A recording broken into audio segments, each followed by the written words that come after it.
ചിലപ്പോഴേ ഞാൻ ഈ വീഡിയോ അല്പം ലെങ്തി ആയിരിക്കും. എനിക്കറിയാം, എനിക്ക് ചെറിയൊരു കൺജഷനും പനിയൊക്കെ ഉണ്ട്. അപ്പം അതിൻ്റെ അകത്ത് ശരിക്കും പ്രോപ്പറായിട്ട് ഞാൻ ഈ പറയുന്ന ഉദ്ദേശം ഡെലിവർ ചെയ്യാൻ പറ്റുമോ എന്ന് എനിക്കറിയില്ല. എന്നാലും ഞാൻ ശ്രമിക്കാം. പറയാൻ ഉദ്ദേശിക്കുന്നത് അജയ് ചൗധരി. ഇപ്പം ഇദ്ദേഹം HCL ഹിന്ദുസ്ഥാൻ കമ്പ്യൂട്ടർ ലിമിറ്റഡ് അതിൻ്റെ ഫൗണ്ടേഴ്സിൽ ഒരാളാണ്. ഇന്ത്യയിലെ അറിയപ്പെടുന്ന സോഫ്റ്റ്വെയറിനേക്കാളും ഹാർഡ്വെയർ അത് ഇന്ത്യയിൽ ഉണ്ടാക്കണം എന്ന് എപ്പോഴും ആവശ്യപ്പെടുന്ന ഒരാളാണ്. അതായത് സോഫ്റ്റ്വെയർ മാത്രമല്ല, ഹാർഡ്വെയർ ആണ് ഇന്ത്യ ഉണ്ടാക്കുക. അത് ഇന്ത്യ ഡിസൈൻ ചെയ്യണം, അത് മാനുഫാക്ചർ ചെയ്യണം എന്ന് ശക്തമായ രീതിയിൽ ഡിമാൻഡ് ചെയ്യുന്ന ഒരു ഹൈ എൻഡ് ആയിട്ടുള്ള ഒരു ടെക്നോക്രാറ്റാണ് ഇദ്ദേഹം. ഇദ്ദേഹം കഴിഞ്ഞ സമയത്ത്, അതായത് ഒരു 2-3 ദിവസം മുമ്പ് ANIക്ക് ഒരു ഇൻ്റർവ്യൂ കൊടുത്തു. സ്മിത പ്രകാശാണ് ഇൻ്റർവ്യൂ എടുക്കുന്നത്. അപ്പോൾ ആ ഇൻ്റർവ്യൂവിനകത്ത് ഇദ്ദേഹം പറയുന്ന ചില പോയിന്റുകളുണ്ട്, മനസ്സിലാക്കുക. 2007 ഇദ്ദേഹത്തെ government of India Padma Bhushan award കൊടുത്ത് അംഗീകരിച്ചതാണ്.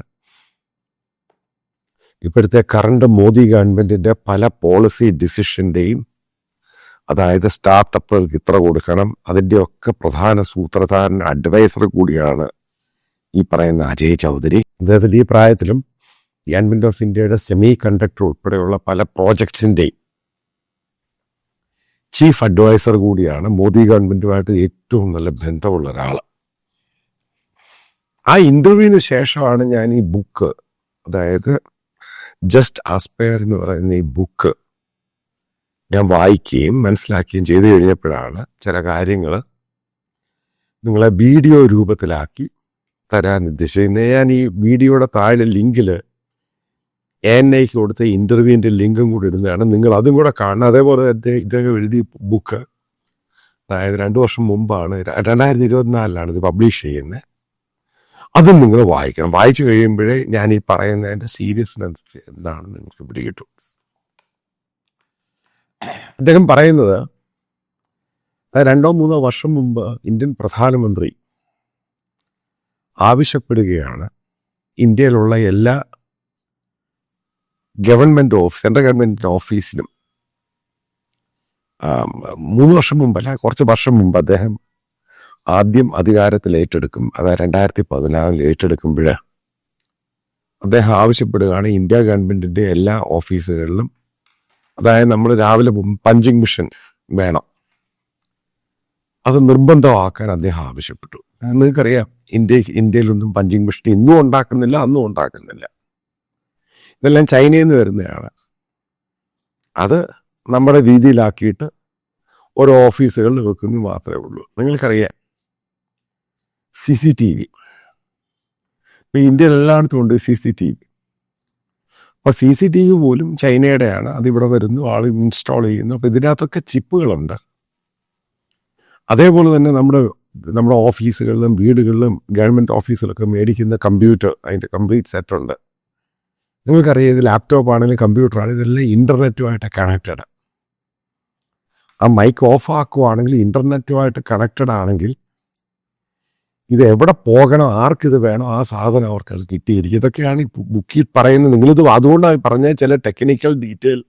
ഞാൻ ടെക്നോളജി ഭയങ്കര സാവിയായിട്ടുള്ള കക്ഷിയായി എനിക്കറിയാൻ ചില കാര്യങ്ങൾ എന്നല്ലാതെ ഇതിനെപ്പറ്റി ഇൻഡെപ്തായിട്ട് എനിക്കറിയത്തില്ല. പക്ഷെ അദ്ദേഹം ഈ ബുക്സിനകത്ത് എഴുതിയിരിക്കുന്ന ചില കാര്യങ്ങൾ, ആ ഇൻ്റർവ്യൂ കൊടുത്ത ചില കാര്യങ്ങളും നിങ്ങൾ വായിക്കുമ്പോഴും നിങ്ങളത് കേൾക്കുമ്പോഴേ മനസ്സിലാവത്തുള്ളൂ. നമ്മൾ കാണിച്ച ബ്ലണ്ടർ, ചൈനയുടെ എല്ലാ സാധനവും ഉണ്ട്, ഇന്ത്യയുടെ എല്ലാ മൂവ്മെൻറ്റും, ഇന്ത്യയുടെ സ്ട്രീറ്റുകൾ എവിടൊക്കെയാണ്. അതായത് ഞാൻ ഉദാഹരണം പറയാം. ഇന്ത്യൻ പ്രധാനമന്ത്രി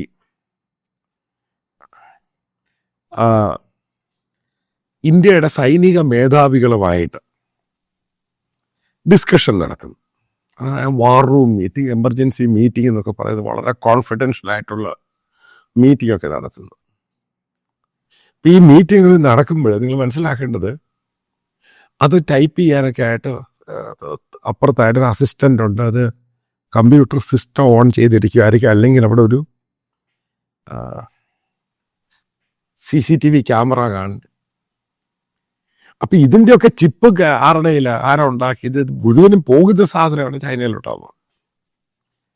അപ്പം ഇതുമായി ബന്ധപ്പെട്ട ഉണ്ടായ സംഭവമാണ്. ഞാൻ ഒരു സീനിയറായിട്ടുള്ള ഇന്ത്യൻ ഡിഫൻസിൽ നിന്ന് റിട്ടയർ ചെയ്ത് സ്ട്രാറ്റജിക്കുമായി ബന്ധപ്പെട്ട് അമേരിക്കയിൽ ജോലി ചെയ്യുന്ന, ഇപ്പോഴും അദ്ദേഹം ഇന്റർനാഷണൽ സ്ട്രാറ്റജികൾ ഒരു പ്രഗത്ഭന. അദ്ദേഹം ഇന്ത്യ ഗവൺമെൻറ്റിൻ്റെ ലെഫ്റ്റനൻറ്റ് കേണലായിട്ട് റിട്ടയറായി. കൂളിംഗ് പീരീഡ് എല്ലാം കഴിഞ്ഞിട്ട് അദ്ദേഹം VRS എടുത്തിട്ടാണ് അദ്ദേഹം സ്ട്രാറ്റജിക് സ്റ്റഡീസുമായിട്ട് ബന്ധപ്പെട്ട് വേറെ UK ഒരു കോളേജിൽ പഠിച്ചു. പിന്നീട് അദ്ദേഹം അമേരിക്കയിൽ പോയി. അദ്ദേഹം എന്നോട് പറഞ്ഞൊരു കാര്യമുണ്ട്, ഓപ്പറേഷൻ സിന്ദൂരുമായി ബന്ധപ്പെട്ട് എന്തൊക്കെ തീരുമാനമാണ് ഇന്ത്യ ഗവൺമെൻറ്റും ഇന്ത്യൻ ഡിഫൻസിൻ്റെ പട്ടാളക്കാർ, ഇന്ത്യൻ സൈനിക മേധാവികളും എയർഫോഴ്സിൻ്റെ ഹെഡ്ക്വാർട്ടേഴ്സിലും ആർമിയുടെ ഹെഡ്ക്വാർട്ടേഴ്സിലും ഇന്ത്യൻ പ്രധാനമന്ത്രിയുടെ വാർ റൂമിലും ഇന്ത്യൻ ഡിഫൻസ് മിനിസ്റ്ററിൻ്റെ വാർ റൂമിലൊക്കെ നടന്ന എല്ലാ ഡിസ്കഷൻസും ടൈം ടു ടൈം അത് ലീക്കായിട്ട് ചൈനയിൽ പോയി. അപ്പം ഞാനത് വിശ്വസിച്ചില്ല, സത്യം പറഞ്ഞാൽ. ഞാനത് വിശ്വസിക്കാത്തതിൻ്റെ കാര്യം, അന്ന് വിശ്വസിക്കാത്തതിൻ്റെ കാരണം ഇതിനൊരു പോസിബിലിറ്റി ഇല്ല. അപ്പം അന്ന് അയാൾ എന്നോട് പറഞ്ഞൊരു കാര്യമാണ്, ഇത് മുഴുവനും ഇന്ത്യ ഉപയോഗിക്കുന്ന മുഴുവനും ചൈനീസ് എക്യുപ്മെൻസാണ്. അതായത് CCTV ആയിട്ടും കമ്പ്യൂട്ടർ ആണെങ്കിലും എല്ലാ ചവറും ചൈനയുടെ സാധനമാണ്. ഇതിനൊക്കെ ഒരു ചിപ്പുണ്ട്, സെമി കണ്ടക്ടറാണ്, എല്ലാത്തിനും ചിപ്പുണ്ട്. ഇപ്പം ഇതിൻ്റെ ഒറിജിൻ എവിടെ, ഇതുമായിട്ട് ബന്ധപ്പെട്ട് അതിൻ്റെ പേരിലാണ് ടിക്ടോക്ക് അമേരിക്ക ബാൻ ചെയ്ത്. ആദ്യം ഇന്ത്യയാണ് അതിൻ്റെ ആപ്പിൻ്റെ പ്രശ്നം ഉണ്ടാക്കിയത്. ശ്രദ്ധിച്ചുകൊള്ളുക, അദ്ദേഹത്തിനോട് അന്ന് പറഞ്ഞൊരു പോയിന്റ് ഉണ്ട്, അമേരിക്ക യൂറോപ്യൻ രാജ്യങ്ങളൊന്നും വളരെ ക്രൂഷ്യലായിട്ടുള്ള ക്രിട്ടിക്കൽ ടെക്നോളജി ഐറ്റംസ് ഒന്നും ചൈനയുടെ കയ്യിൽ നിന്നും വാങ്ങത്തില്ല. അത് അവരത്ര പണം കൂടുതലാണെങ്കിൽ അത് അവരുടെ രാജ്യത്ത് തന്നെ ഉണ്ടാക്കത്തേ ഉള്ളൂ, പ്രത്യേകിച്ച് അമേരിക്കയിൽ. ഞാനിത് അന്ന് ഇത് കേട്ട് കഴിഞ്ഞപ്പോഴേ പിന്നീട് ഇയാളുടെ ഇന്റർവ്യൂ ഈ ബുക്കെല്ലാം കൂടെ വായിച്ചു കഴിഞ്ഞപ്പോഴും, കാരണം ഇദ്ദേഹം ചെറിയ ആളല്ല, ഗവൺമെൻറ് ഓഫ് ഇന്ത്യയുടെ പല അഡ്വൈസറി കമ്മിറ്റിയുടെ ഏറ്റവും സീനിയർ ആളാണ്. 70 വയസ്സുണ്ട്. ഇദ്ദേഹത്തിൻ്റെ ചരിത്രം അതും നിങ്ങളൊരു വലിയ പാഠമാണ്, പഠിച്ചിരിക്കേണ്ട സംഭവം. ഇദ്ദേഹത്തിൻ്റെ കുടുംബം പാകിസ്ഥാനിൽ നിന്ന് ഇന്ത്യൻ ഡിവിഷനായപ്പോഴാണ് വരുന്നത് ഇന്ത്യയിലോട്ട്. അത് ഡൽഹിയിൽ ഇവിടുത്തെ ക്യാമ്പിലാണ് താമസിച്ചുകൊണ്ടിരുന്നത്, റെഫ്യൂജി ക്യാമ്പിൽ. അവിടുന്ന് ഇദ്ദേഹം പറയുന്ന ഇൻ്റർവ്യൂവിൽ പറയുന്ന പിള്ള എന്ന് പറയുന്ന ആൾ മലയാളിയായിരിക്കും, ഗവൺമെൻറ് ഓഫ് ഇന്ത്യയുമായി ബന്ധപ്പെട്ട ഒരാൾ. അയാളെ സഹായിച്ചു. എന്നിട്ട് അയാളുടെ ഫാദർ അന്ന് ഈ പറയുന്ന അബോട്ടാബാദ്, പാകിസ്ഥാനിലെ ഒസാമ ബിൻ ലാഡനെ അറസ്റ്റ് ചെയ്ത് അമേരിക്ക കൊല്ലുന്ന സ്ഥലമാണ് അബോട്ടാബാദ്. അവിടെ നിന്നാണ് ഈ ഫാമിലി വരുന്നത്. ഇദ്ദേഹത്തിൻ്റെ ഫാദർ സീനിയർ ലോയറായിരുന്നു, അവിടുത്തെ അറിയപ്പെടുന്ന വളരെ ഹൈലി എഡ്യൂക്കേറ്റഡ് ആയിട്ടുള്ള ലോയറായിരുന്നു.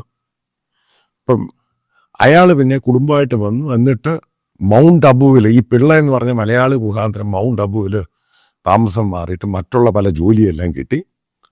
എന്നിട്ട് ഇയാളുടെ പിതാവ് അന്ന് ലോയറായിരുന്നു. അന്ന് ഈ ICS മാറിയിട്ട് IAS വന്നിട്ട് ഓപ്പണിലായിട്ട് ആർക്കും എഴുതാവുന്ന രീതിയിൽ വന്നു. അങ്ങനെ പിതാവ് ഒരു IASകാരനായി.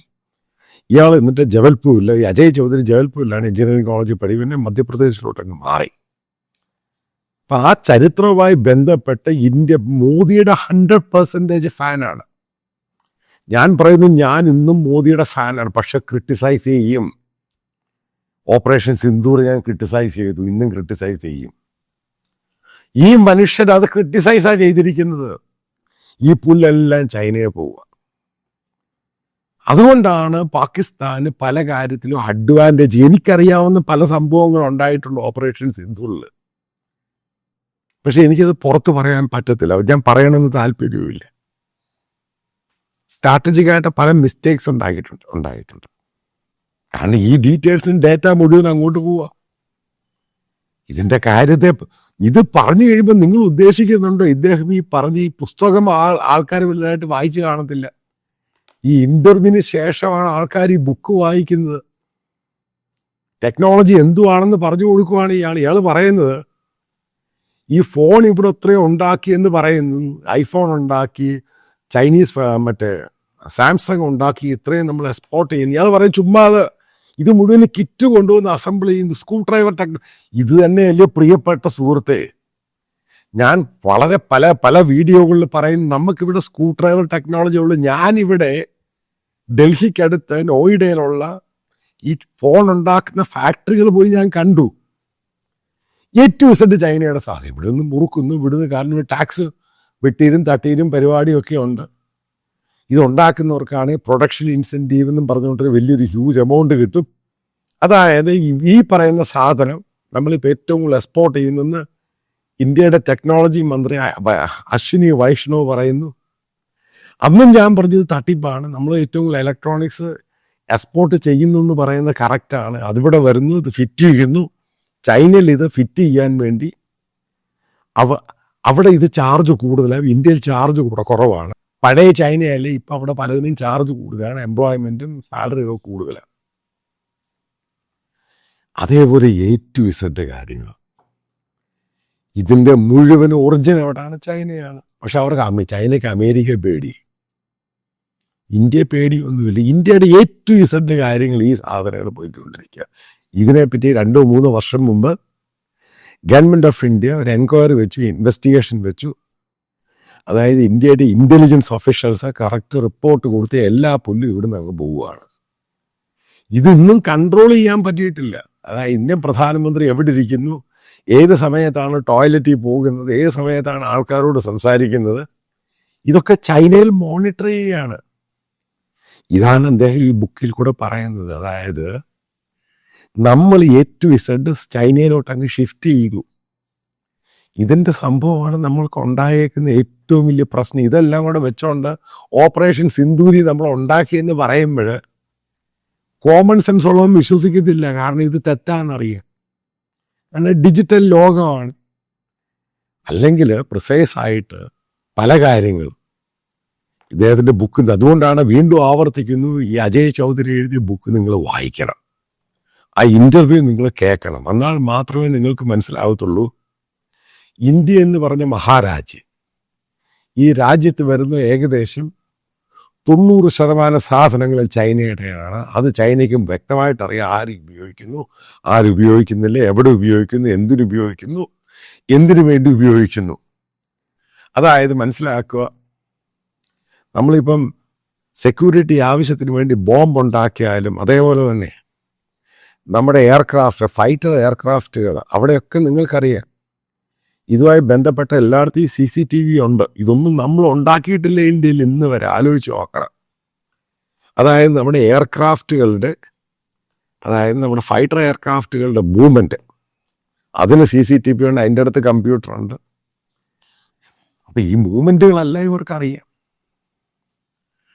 ആദ്യം മനസ്സിലാക്കിയിട്ട് നമ്മൾ ഈ പറയുന്ന സാധനങ്ങളെല്ലാം എയർക്രാഫ്റ്റ് ഉണ്ടാക്കുന്ന കാര്യത്തിലോട്ടല്ല പോകുന്നത്.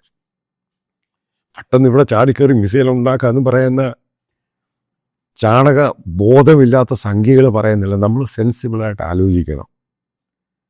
നമ്മൾ ആദ്യം ചെയ്യേണ്ടത് നമുക്ക് ഈ സാധനം സ്വന്തമായിട്ട് പലതും, ഒരു ഫോൺ പോലും, ഇത്രയും വലിയ ഫോണിൻ്റെ മാർക്കറ്റുള്ള ഒരു ഫോൺ പോലും സ്വന്തമായിട്ട് ഉണ്ടാക്കാൻ കഴിയാത്ത ഒരു രാജ്യമാണ് ഇന്ത്യ. അതായത് നമ്മൾ ആദ്യം ചെയ്യേണ്ടത് നമ്മൾ സ്വന്തമായിട്ട് നമ്മുടെ ഒരു ഫോൺ ഉണ്ടാക്കണം.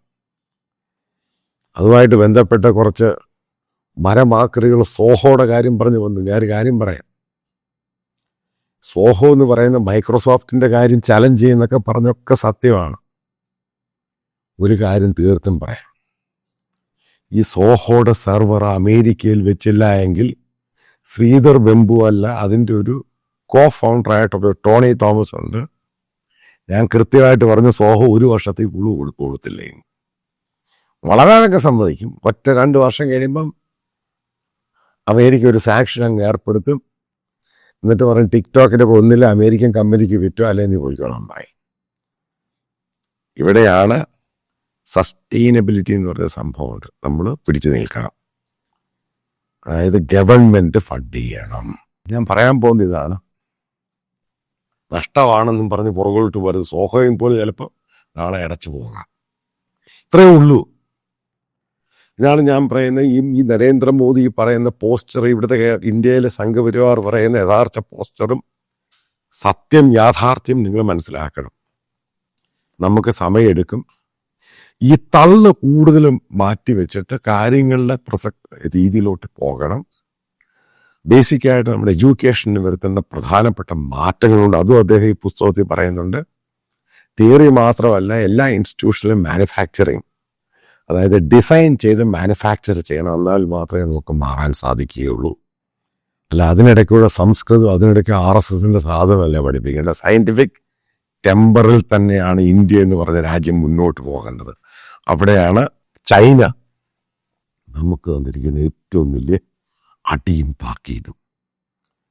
അതാണ് നമ്മൾ മനസ്സിലാക്കേണ്ടത്. അതായത് വീണ്ടും പറയുന്നു, പല കാര്യത്തിലും നമ്മൾ അറിഞ്ഞിരിക്കേണ്ട പല സത്യങ്ങളുണ്ട്. തള്ളും ബഹളവും വെച്ചിട്ട് കാര്യമൊന്നുമില്ല. ഇന്ത്യയുടെ ഈ പോക്ക്, അതായത് ഇന്ത്യയുടെ ഇപ്പം പോകുന്നത് വളരെ ക്രിട്ടിക്കലായിട്ടുള്ള പോക്കാണ്. അതിനെ മാറ്റാതെ മുന്നോട്ട് പോകാൻ നമുക്ക് സാധിക്കില്ല. പല കാര്യങ്ങളും നമ്മൾ മനസ്സിലാക്കിയില്ല എങ്കിൽ ഇന്ത്യക്ക് കിട്ടാൻ പോകുന്ന ഒരു ചരിത്രപരമായ അടിയായിരിക്കും ഇൻ ഫ്യൂച്ചറിൽ. അതാണ് അജയ് ചൗധരി പറയുന്നത്. ഇന്ത്യ മാറിയില്ലെങ്കിൽ നമ്മൾ തളർന്നു പോകും.